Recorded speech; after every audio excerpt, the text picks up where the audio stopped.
안녕하십니까. 평등 세상, 대동 세상, 함께 살아가는 세상을 꿈꾸는 까라TV입니다. 우리말 까다에서 파생된 말입니다. 까라TV는 소외받는 자, 힘없는 약자와 함께할 것입니다. 이 코로나 상황 안에서 엄청난 경험을 겪었습니다. 그래서 여러 가지 생각을 많이 하게 됐는데요. 첫 번째 그 생각이 학교가 정말 감염병에 취약하다. 원래 이제 학교라는 게 전쟁통에도 연다고 하잖아요. 근데 이제 이 코로나는 엄청난 놈이 학교를 완전히 뭉치게 만들었어. 그래서 이 아이들 보호하기 위해서 학교를 멈추는 게 당연하다 이런 생각도 들었는데, 근데 나중에 보니까 다른 데는 다 여는데 학교가 제일 늦게 넣어요. 게다가 학교는 안 여는데 학원은 계속 열잖아요. 이건 아니다. 학교가 아무리 감염병에 취약돼도 다른 사회 조직이 움직일 때는, 열 때는 학교도 열어야 되는 건 맞는 거 아니야. 그래서 학교가 좀 더 안전한 곳이 돼야 이 감염병 사태에서도 다른 데가 열 때는 학교가 계속 열 수 있지 않겠느냐라는 생각을 해봤습니다. 3밀 다 아시죠? 3밀 밀접, 밀집, 밀폐. 근데 이거 지금 세 가지 중에 학교는 밀폐는 다른 데하고 크게 다르지 않아요. 창문 많고 이 정도 하면 됩니다. 근데 이제 문제가 되는 게 밀집이죠. 인구 밀도가 아마 사회주의 중에서 제일 높을 거예요. 한국 사회 사회주의 중에 인구 한 공간에서 가장 인구 밀도가 높은 두 개가 학교, 도시라고 예상할 때는 교회가 돼요. 그 다음에 문제가 있죠. 인구를 낮춰야 돼요. 그 다음에 이제 밀접. 그러니까 접촉하는 건데, 원래 교육 활동이라고 하는 게 이게 가까이 상호작용을 해야 되기 때문에 가까이 있을 수밖에 없는 게 있고, 그 다음에 이제 애들 같은 경우에 거의 본능적으로 밀접 지향적인, 가서 앵기기 좋아하고 친구들하고 얘기할 때 막 가까이서 얘기하게 되고, 그리고 이제 애들 보면은 어른만큼도 있고 살짝 있으면 굉장히 힘들고, 그래서 이렇게 학교에서 운동 한번 잠깐 하고 올라오면은 마스크 못 쓰잖아요. 듣고 나서 친구들 얘기하면서 그냥 서로의 그런 대량으로 비말을 교환할 수밖에 없는 그런 상태. 근데 이제 애들이 이런 밀접을 이건 어느 정도 본능적이기 때문에 이건 어쩔 수 없다.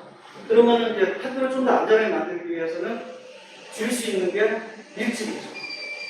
그래서 이 학교를 좀 더 안전하게 하기 위해서는 이 학교 학생 수를 많이 줄여서 초정이 안 돼. 착오로 해야 잘 되는데 이렇게 해서 이렇게 쓰면 되잖아. 이 사진 보시면 내가 이렇게 있을게. 잡고 있을게. 어느 나라에 사진 작품 초등학교 애들이 이 거리두기 모자를 쓰는 풍선이 옆으로 이렇게 이제 얘네들은 이제 모자를 쓸 때 얘네들은 풍선을 이렇게 중국에서 나온 건데, 근데 사람들이 참 대단하게 하지만 거의 쓸모없는 일이죠. 애들이 옆으로 이렇게 움직이지 않잖아요. 앞뒤로 움직이는데 앞은 트여 있어요. 그래서 실제로 이제 그걸 막을 수 없다는 생각이 들고, 학교에서 유일하게 아저씨 높이 쓰는 방법은 밀집도를 줄이는 거라고 생각합니다. 그래서 왼쪽에 지금 같은 게 지금 상황인데 오른쪽 같은 상황이 되면 안 돼야 되겠다. 위에는 핀란드 고등학교 교실장이고요. 확실히 거의 떨어져 있죠. 밑에는 어디까요? 잘 보이시나요?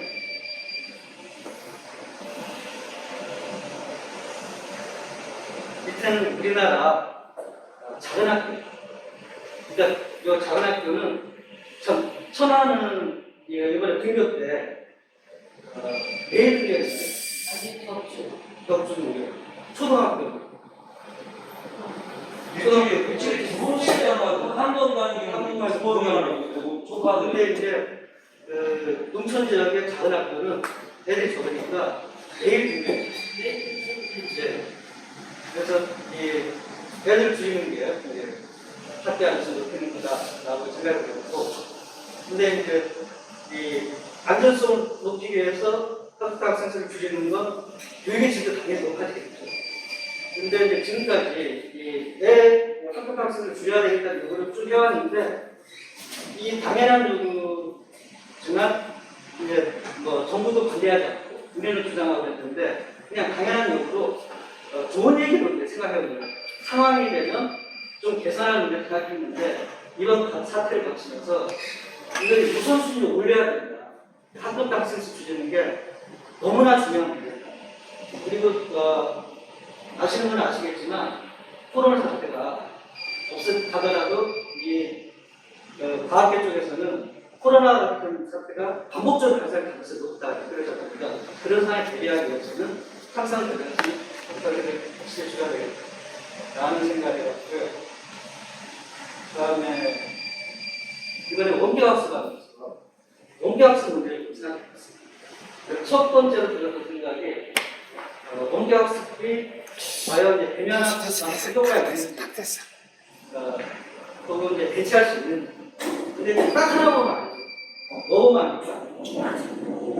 학원은 원격학습 학원은 하나도 없어요. 그러니까 만약에 학원에서 원격학습 하려고 그러면은 그건 이제 다 할 수가 있겠죠. 근데 이제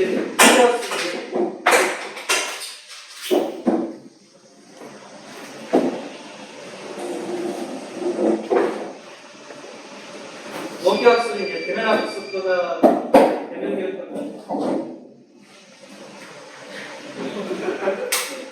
대면교육 못하다고 하는 게 이게 원리적으로 수밖에 대면하는 게 상호작용이 왜 이래요? 대면하고 차이의 문제가 어떻게 보면 제일 커요. 어른들도 혹시 원격으로 강의 같은 거 혹시 들어보신 있으신가요? 어른들도 원격 강의 꾸준히 참여하기 되게 힘들어요. 아이들은 훨씬 어려운 문제가 실제로 애들이 할 수 있는 적지 않은 애들이 클릭까지 해놓고 학습을 거의 하고 마스크 벗고해도 안 돼? 많이 마스크 벗으면 안 돼?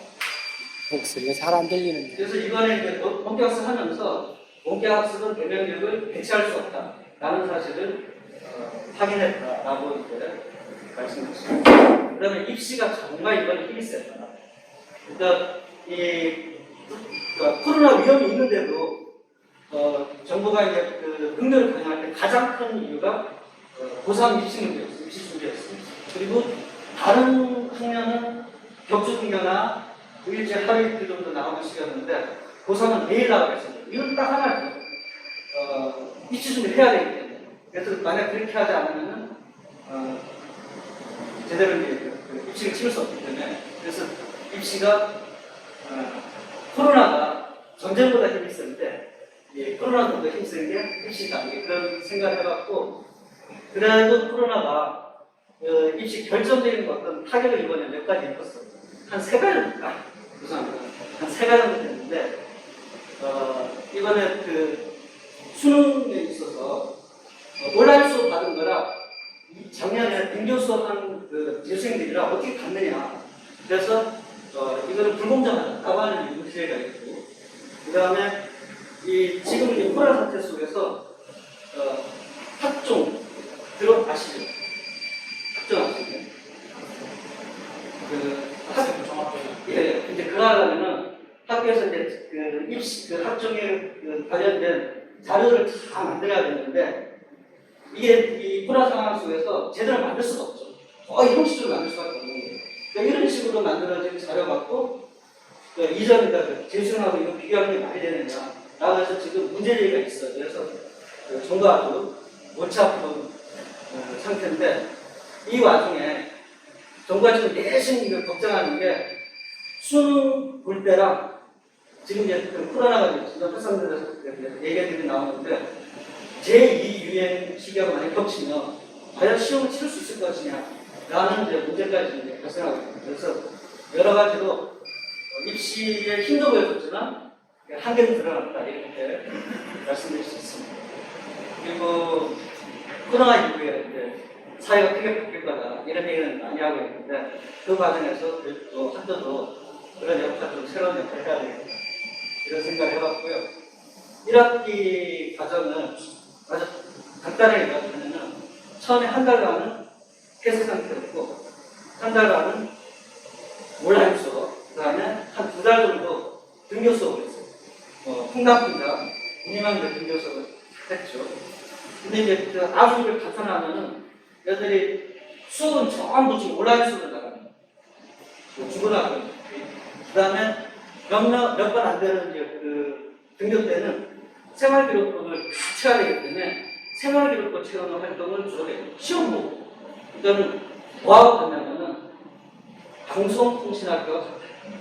그 방송통신학교가 수업은 다 온라인으로 하고 오프라인에서 이제 시험 보거든요. 그리고 방송통신학교도 가끔가다 만나요. 한두 번 가끔 만나서 그리고 이제 하는데 온 나라의 아이들이 방송통신학교 같은 경험을 한 거죠. 그러니까 따라서 굉장히 문제가 많을 수밖에 없습니다. 그래서 교육 결손과 격차가 많이 생겼고, 청년들이 이제 굉장히 이제 이걸 고민을 많이 하고 있어요. 그 수업이라고 하는 게 1학기하고 2학기가 있으면 1학기 때 제대로 해야 2학기 수업을 할 수 있잖아요. 그러니까 교육 과정이라는 게 다르거든요. 근데 이제 청년들이 1학기에 이렇게 엉망을 보냈으니까 2학기 수업을 원래 하던 대로 지금 하기 되게 어려운 상태가 되는 거예요.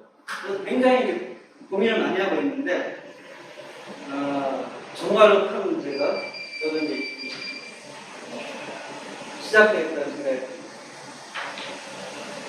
팬데믹 사태가 내년 상반기나 말까지 지속될 거다.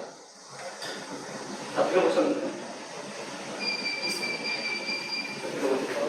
근데 이 얘기가 뭐냐면은 학교가 앞으로 최소한 2개 학기나 3개 학기 정도를 더 올해 1학기 같은 상태가 지속이 된다는 거죠.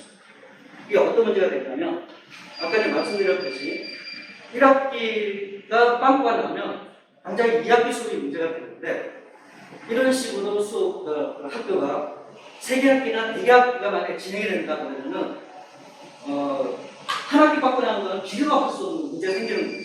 그러니까 올해 1학년, 초등학교 1학년 6학년인데 2년 이런 식으로 보내고 나서 2년 뒤에 3학년 수업을 할 수 있게 된다. 거의 불가능하겠죠. 그러니까 그리고 올해 고등학교 1학년이 2년을 올해 같은 식으로 보내고 나서 나중에 그냥 후다닥 입시한 다음에 대학 교육을 제대로 받을 수 있게 된다. 했을 때 거의 불가능한 문제가 됩니다. 그러니까 근데 보통의 아이들은 2년 이런 식으로 빵꾸 나면은 2년 뒤에 그 수업을 거의 제대로 받을 수 없는 문제가 생겨요.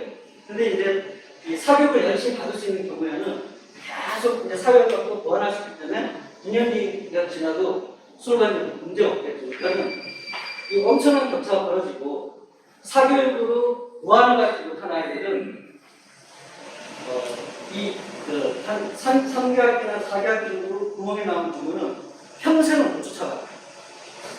그러면은 이게 이 아이들이 단지 2년 뒤에 초등학교 1학년이 3학년 수업이 빵꾸 나는 게 문제가 아니라 고등학교 졸업할 때까지 문제가 되는 상태가 벌어지는 거예요. 근데 이게 한두 명의 아이가 아니라 수백만 명의 아이들이 해당이 되는 문제고,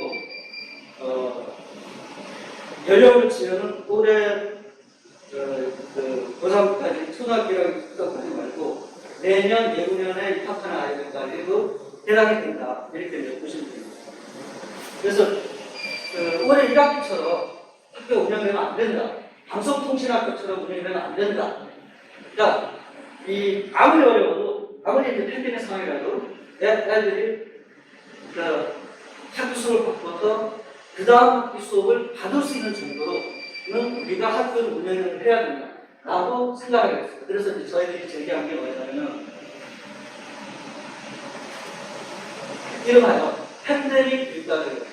그러니까 이제 밑이 뭐냐면 지금처럼 상황은 팬데믹인데 평소에 하던 거 다 때려박는 식으로 학교를 운영하면 안 돼요. 교육과정은 팬데믹 상황이 맞게 꼭 필요한 거, 꼭 중요한 거, 이걸 중심으로 해서 이 어려운 시기에 여기에 모든 에너지와 시간을 투여해서 애들이 그 다음 학기 수업을 받을 수 있는 최소한의 조건을 만드는 노력해야 됩니다. 이런 개념이고요. 그래서 몇 가지 이제 원칙을 잡아봤어요. 잘 안 보이는데. 일단 이제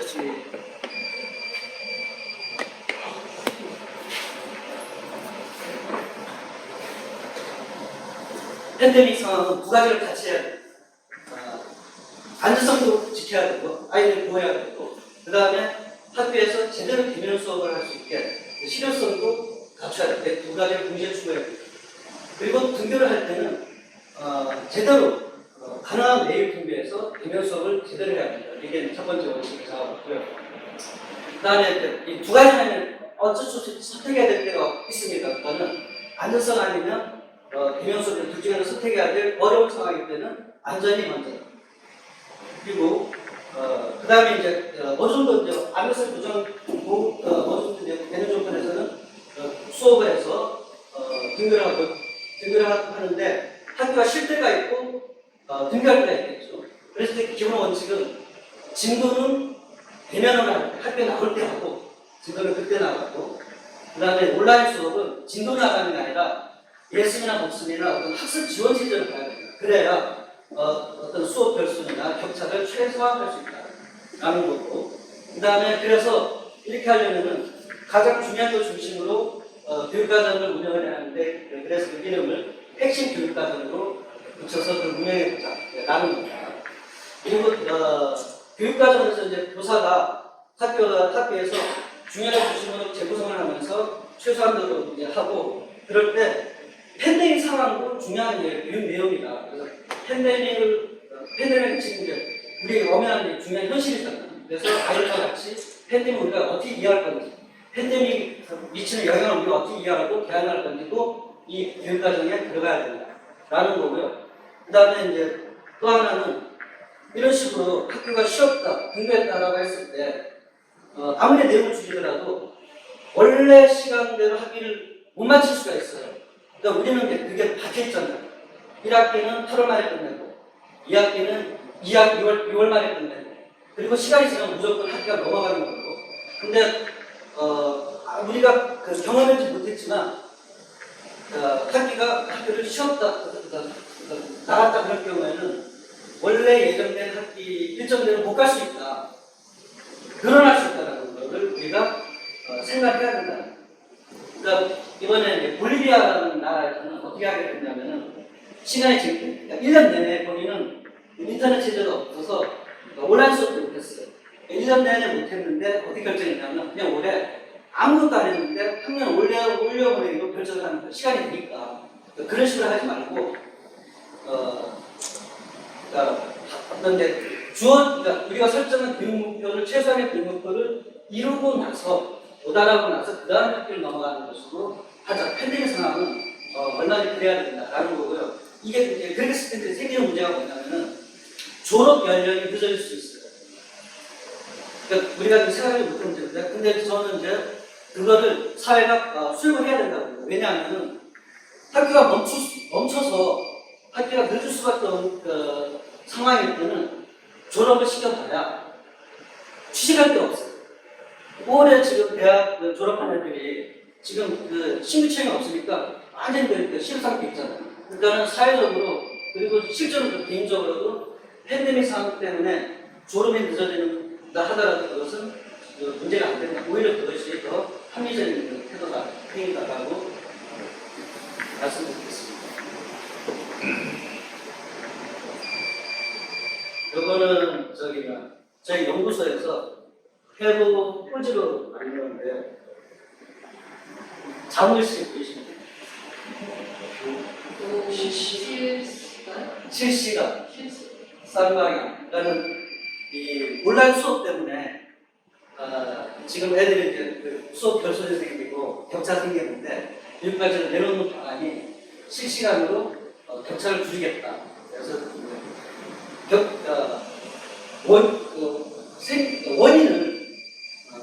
원인으로 걷겠다는 원격학습 때 생긴 격차를 원격학습으로 하겠다. 뭐 이런 식으로 지금 일을 하고 있고요. 그다음에 그 안전학교를 만들려면은 교원수가 많이 필요해요. 그래야 학교 인원수를 줄이는데 이 와중에 교원을 감축하겠다고 지금 나오고 있어요. 들어보셨어요? 네. 좀 말도 안 되는 거죠. 그리고 이제 고교학 전체를 추진한다고 하면서 원격학습에 대해서 지금 문제를 막 제기하고 있는데 원격학습 앞으로 법제화하겠다고 합니다. 이게 뭐냐면은 아주 심각한 문제예요.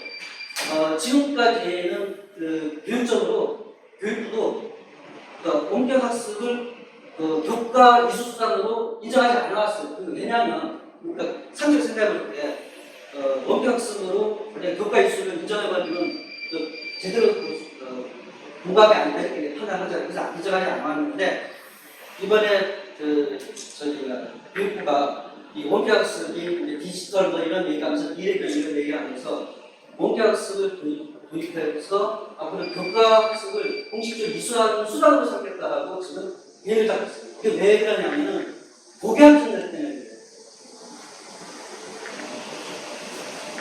고교학생제 아시죠? 제가 듣기로는 토론을 한번 했다고 그러거든요.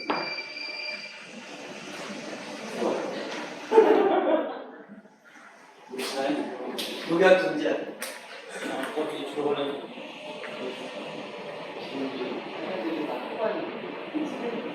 혹시 그럼 이제 아시는 분 아시겠지만 고교학생은 뭐냐면은 학점제, 대학 학점제 하잖아요. 대학처럼 고등학교도 학점제처럼 하겠다는 게 뭔 얘기냐면 지금까지는 고등학교 이렇게 할 때 애들이 일주일에 한 8개 과목 들으면 그 중에 한 5개는 공통 과목이에요.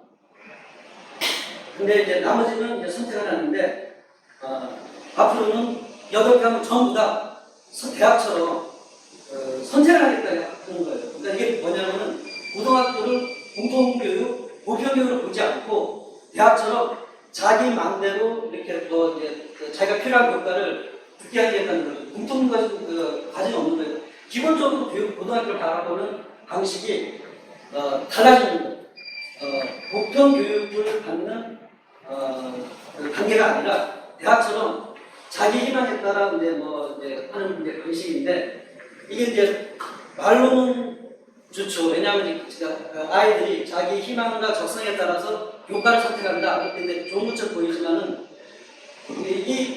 고등학교 때까지 이제 중고교육까지 어떤 보편 교육을 통해서 모두가 갖춰야 될 교양을 갖추고 주체적인 인간으로 될 교육과정을 치워버리고 자기가 희망대로 한다 이거죠. 근데 딱 두 가지로 갈 거라고 봐요. 그러니까 지금 이 시체가 남아있으면 입시에 유리한 교과를 선택할 거고 공부 잘하는 애들, 공부 못하는 애들은 뭐 중심으로 할 것 같습니다. 네? 아니요. 자기 좋아하는 친구가 택하는 선택적으로 실제로 좀 몇 개 가고 해보면 딱 그렇게 나타나요. 그러니까는 원래 이 공부하기 힘들고 좀 어려워하는 애들은 좋아하는 과목이 없어요. 그러니까 중요한 기준은 뭐냐면 같이 놀 애가 한 것을 몰려가는 거예요. 그래서 실제로 이제 그런 경우에 몰려가면은 수업하기 정말 힘듭니다. 그러니까는 완전히 교육학이 이제 강조가 되는 거죠. 근데 이 고교학점제 때문에 만약에 이제 원격학습이 법제화되면은 두 가지 차원에서 공교육이 무너집니다. 공교육은 기본적으로 중등교육까지는 보편 교육이 돼야 되는 거예요. 그래서 다 함께 살아가는 어떤 이제 민주시민으로서의 그런 이제 교양에서 같이 쌓고, 그 다음에 어느 정도 이제 격차를 최소화하고, 그 다음에 교육과를 높이기 위해서는 선생님과 아이들이 직접 만나는 방식에 저기 해야 되는 거예요. 근데 이 원격학습이 법제화되면은 그러니까 이제 선생님과 아이들을 만나는 그런 이제 교과 방식이 아니라 그런 방식이 없어지는 거죠. 그래서 아주 극단적으로 만약에 이게 들어오면은 모든 교과를 원격학습을 할 수 있어요. 만약에 장벽 치지 않는다라면. 그러면은 온라인 고등학교 이런 게 가능한 상태가 되는 거죠. 실제로 옛날에 1990년대, 이 얘기는 이제 저하고 연령대 비슷한 분들이 많아서 90년대 얘기가 될 것 같은데 90년대 인터넷이 막 뜨면서 앞으로 인터넷으로 교육을 하고 학교는 없어질 것이다 라고 하면서 막 문제를 사진 문제를 했던 적이 있어요. 혹시 기억나시나요? 내가 안 그때 기억나셨나요? 없어졌으면 그때 없어졌으면 팬데믹을 대처할 수 있는 그건 요주인이야. 그때 학교 없어졌어야 된다. 근데 어쨌든 그런 문제를 했던 적이 있는데 실제로 이제 그걸 시험되지 못했죠. 근데 이제 이번에 이제 만약에 이제 원교학습이 법제가 되면은 그런 방식으로 고등학교 가능하고 잘 사는 사람은 저는 그런 이유가 있다고 생각해요. 일단은 잘 사는 사람들이 아파트 같은 것도 보면은 서울이 굉장히 극단적으로 다른데 우리 아파트에 임대주택 들어오는 걸 되게 싫어해요. 내 아이가 다니는 학교에 임대주택 아이가 같이 다니는 걸 되게 싫어해요. 그러니까 이제 이 사회적 엘리트와 이제 부유층들이 원하는 거는 그들만의 리그를 갖는 주거지도 그렇고 자기 아이들이 다니는 학교도 그걸 되게 원해요. 근데 실제로 세계적으로 보면은 그런 식의 실험적인 고등학교가 지금 만들어져 있거든요. 인터넷으로 세계 각국의 부유층 애들이 이렇게 하는 이들한테 우리도 이제 불안한 건 아니라는 거죠. 근데 어쨌든 그거는 먼 얘기지만 이 공교학 전제랑 원교학습에 들어오면은 공교육이 이중적으로 문제가 된다 이렇게 생각됩니다. 그래서 결국에 교육부가 이런 모습을 그리는 거는 미래교육에 대한 상이 달라서고 기본적으로 관점이 달라서요. 지금 교육부의 관점은 딱 두 가지 요약하자면은 신자유주의 교육, 시장원리 교육을 그대로 아직까지 수용하고 있고 그 다음에 거기에 개인주의적인 엘리트 중심적인 교육관을 갖고 있어요. 그래서 우리의 교육관하고 평화기 지향하는 교육관은 완전히 지금 다른 거죠. 그래서 교육부와 이제 싸워나가면서 우리가 이제 새로운 교육을 준비해야 될 거라고 새로운 시대에 보면 우선 새로운 시대에 들으면 보통 지금 이제 도래하고 있는 사회를 많이 생각해요. 그리고 또 이제 다른 축으로는 도래하고 있지는 않지만 우리가 만들고 싶은 세상. 그다음에 코로나 이후 그럴 때 지금 이제 코로나 이후 세계 이런 코로나도 굉장히 많이 열리고 있거든요. 아무도 생기고 있는데 코로나 이후 세계 그럴 때 보통 이제 두 가지 생각합니다. 도래하고 있는 제일 얘기 많이 되고 있는 게 원격 사회가 된다, 4차 산업혁명이 된다 이런 데 있고 또 하나는 이제 우리가 만들고 있어요. 좀 이제 생태 중심 사회로 가야 되는 거 아니야? 만들어가고 있습니다. 평화로운 사회가 돼야 되는, 좀 평화 사회가 돼야 되는 이런 두 가지 의미로 많이 생각하는데 저는 이미 도래했는데 우리가 미처 제대로 인식하고 대응하지 못한 문제도 되게 중요한 문제라고 생각합니다. 그러니까 이미 도래했는데 우리가 이 여기에 대해서 제대로 인식하고 대응하지 못하는 제일 큰 문제가 뭐라고 생각하면 저출생 고령화 문제라고 생각합니다. 그러니까 다 아는 얘기 저출생 고령화. 보통 저출산 이렇게 쓰는데 저희 연구소에서는 저출산이 뭔가 여성에게만 권유가 안 돼서 저출생이라는 말을 써요. 저출생. 지금 교육부에서도 우리도 했고 이 저출생 문제를 어떻게 생각하냐면 우리는 학생을 주니까 이제 학교 다니면서 줄일 수 있는 좋은 기회다. 이게 우리의 관점이었고 정부의 관점은 뭐냐면은 학년과 주니까 교사수를 줄일 수 있는 기회다. 이렇게 생각하는 거죠. 근데 이제 단지 학년과 줄기 때문에 생기는 이 사업도 중요한 문제긴 하지만 본질적으로 더 중요한 문제는 제가 생각할 때 정말로 사람 하나하나, 아이 하나하나가 굉장히 소중한 시대가 되었다라는 거예요. 그러니까 뭐냐면은 옛날에 애들이 많고 교육비가 적었을 때 이때는 사실 어떻게 보면은 선발이 불가피했을 수도 있어요. 그래서 이제 교육비는 조금인데 이제 아이들 많다. 그러면 이제 어디서 뽑아야 돼요. 그래서 이제 선발을 할 수밖에 없었는데 또 선발을 했죠. 여기 두 가지 방식이 있어요. 공건적인 집에서는 장난만큼 놀아주고, 좀 자유주의적인 집에서는 똘똘한만큼 놀아주고 이런 식으로, 그러니까 집에서도 그 제가 그런 식으로 이제 하는 거죠. 근데 지금은 실제로 뭐 그때까지 자기처럼 애를 버리는 거죠. 버리는 게 있었던 거예요. 떨어뜨리는 게. 근데 지금은 애를 하나로 수준하기 때문에 그런 방식을 저는 이제 사람들이 받아들이지 않고 사회가 받아들이는 시대로 되어가고 있다라고 생각을 하고요. 그리고 이제 얼마든지 사회가 능력이 있으면, 교육을 받을 의지가 있으면 그것을 기회를 제공할 만한 지금 조건에 다다랐어요. 그러니까 이제 얼마든지 사회를 재구성해서 잘 교육적으로 잘하면은 누구나 갖다 유아에서 고등교육까지 무상으로 받을 수 있는 때가 된 거죠. 근데 이제 그런 식의 시스템이 강해졌는데, 그런 식의 시스템을 사람들의 어떤 가치와 태도에서 원하는 시대가 되어가고 있다. 이게 이제 저는 이제 저출생 고령화에 되게 이제 중요한 측면이다라는 생각이고요. 그 다음에 이제 고령화 시대에서 가장 강조하는 게 정부에서는 4차 산업혁명. 저희는 그것도 약간 말을 바꿨습니다. 인지 자동화. 왜 그러냐면 산업혁명이라고 부를 만큼 사람들한테 실제로 어떤 이제 성과를 가져다 주는 것 같지 않다. 라는 거고요. 오히려 이제 산업혁명이라기보다는 사람들이 이제 그동안 이제 생각을 머리를 쓰던 이런 절차를 인공지능에 대해서 그런 자동화다. 대강 믿으시지 아시겠죠? 근데 이 인지 자동화 시대의 가장 큰 특징이 사람이 하는 일의 상당 부분은 앞으로 이제 기계가 하게 되겠죠. 두 가지 특징이 일자리가 줄어요. 그 다음에 또 하나는 일자리가 굉장히 급변하게 빨리 변한다. 많이 들어보셨을 거예요. 4차 산업 시대에 직업 세계가 순식간에 막 변한다. 이러잖아요. 근데 이때 정부가 하는 고교학습의 방식은 어떤 거냐면 일찍부터 아이들이 진로를 선택하라 이거예요.